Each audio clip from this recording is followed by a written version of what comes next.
the Yoga Hut. So today I just wanted to quickly go over a couple moves that I really love recommending as well as doing for my own self for any time that we have sciatica pain. Affects so many of us, and I've gone through lots of different things and recommendations of different poses, different massage techniques that really work for people, and I've kind of narrowed it down to 3 movements that I find I really love, and even for me who does get sciatica pain sometimes, these movements really help. So you will need a couple props here. First and foremost is balls. You can use massage balls if you have them handy, awesome. Cork or some form of a hard rubber are awesome. Really, there's not too much difference between the two. A lot of people like to say that one adds more pressure than the other. Not necessarily, but you be your own judge. If you don't have balls handy, a tennis ball works wonders. And I actually really love using tennis balls because they are a little bit bigger and they still have a little bit of a squishiness aspect to them, so they're awesome. If you don't have massage balls, maybe you don't have tennis ball, you can also always come use a yoga block if you do have them. We're just going to be basically resting our hip and lower back on these, so whatever you have handy, that's perfect. Next thing we need, well, depending, is a strap. If you don't have a strap, really anything that's long, sturdy, and you can wrap your foot around it. Unless we have some lots of flexibility within the hamstring, in which case we won't need it. So right off the bat, I'm just going to show you what I really like doing, pigeon posture. So pigeon posture is probably one of the most recommended types of poses in yoga for any form of sciatica pain, and it's really easy. You're going to bring up your knee in between the hands, back leg comes out long and low underneath. So right off the bat, if you find that you are falling over a little bit, it's quite a bit of flexibility that we use to get into this posture. Or maybe you're quite high up off the ground, the hips are completely to the floor. Use that yoga block. We can bring it up underneath that one side of the hip to help balance this, but as well as keep our hips square to the top of the mat. If that's not a problem for you, your hips are square, we're just gonna exhale, tilt at the hips, come down. And this is where we're gonna chill for a little while. If you wanna work further into this movement and really start opening up that hip, bring up this foot as high as you can without there being any knee pain. If there is, just bring it back down. So chill here.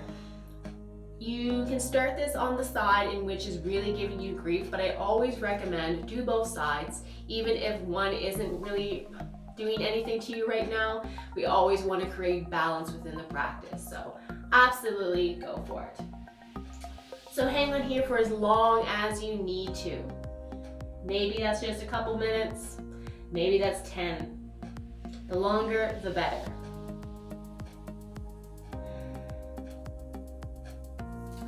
So that's our movement 1. Again, do it both sides. Our second movement that I love doing is involving the strap. So judge yourself here. Maybe you do have lots of flexibility within your hips and as well as the hamstring. If you find that you do have a lot of flexibility, what's going to happen? We're going to take one hand down to the side. The opposite hand comes to the opposite leg, just on the outside of the foot. And all we do is inhale. We're going to rise this foot up as high as we can. Take a few breaths here.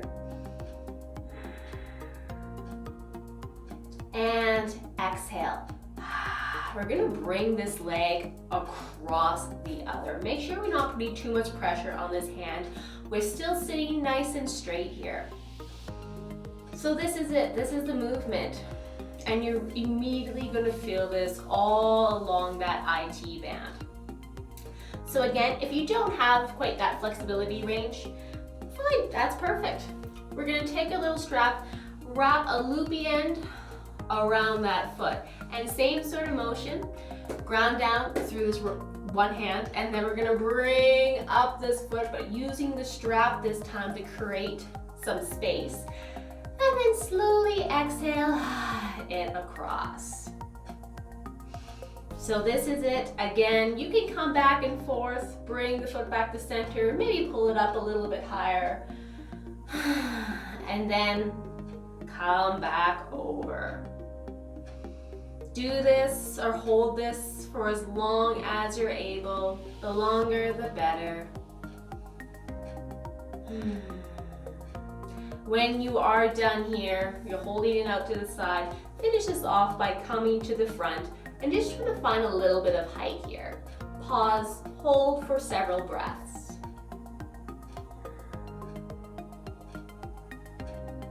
And when you're done, we can release. As always, make sure we're doing this on both sides of the body. Even if maybe you only have pain on one side, we still want to make sure we're gaining flexibility in both sides, because otherwise we're just going to have problems in the one side that we're not working. So love the whole body. The last one that we're going to do involves, of course, our balls. So we're going to come flat to the back. So from here, take your ball of your choosing, or tennis ball. You're going to lift up the hips and place the ball underneath that little sore spot that we feel. You're gonna have to kind of shift around here. Try to find that really tender spot that you feel between the glute and hip. And usually it's gonna be in several different areas. So start with one. We're gonna extend out that sore side. Keep the other knee bent. And all we're gonna do is try to put as much weight as possible onto that ball. You're gonna feel that pain here, but what we're gonna go for is try to hold through that pain. Usually this takes 10 to 15 seconds for that to release. Sometimes more, sometimes less. So when you find that that pain is starting to subside, you don't feel it as much, lift the hip up, maybe shift that ball around to another little tender spot, and do the same thing. Put as much weight as possible onto the ball, relax, and hold again until that pain subsides. Depending on the level and the area of how much pain you feel, you might be doing this for a little bit. You can come around, go to those tender spots, hold the posture, press down. And then if you do want to go further after that you've gone over all those little sore spots, you can do just some circles with the ball underneath.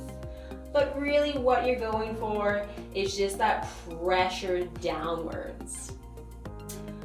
There's really no length that is too short or too long. Obviously, don't hang out here for an hour. No one wants to do that. But as long as we're doing it, the pain subsides, and then go back to those painful spots and do it again, and keep doing it, 3-4 times until that pain is gone. And then that is it. You can remove the ball, come back up. You don't have to do that, obviously, on your good leg. You can if you want though, because it does feel really good.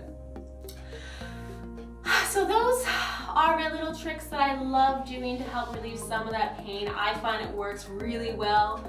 I would love to hear your feedback. If you try it, let me know how it feels, if it feels any different, if it feels better, maybe it feels a little bit more tender. And expect some tenderness to happen afterwards. We've really released a lot of tension there, so that is common. Making sure that you're drinking lots of fluids and that you are still taking little walks. You don't want to do all these movements and then do nothing. Yes, Well, thank you for joining me. I hope that helps relieve some tensions for you, and I look forward to seeing you in the next video. Namaste. Again, this is Jenny at the Yoga Hut. We'll see you later.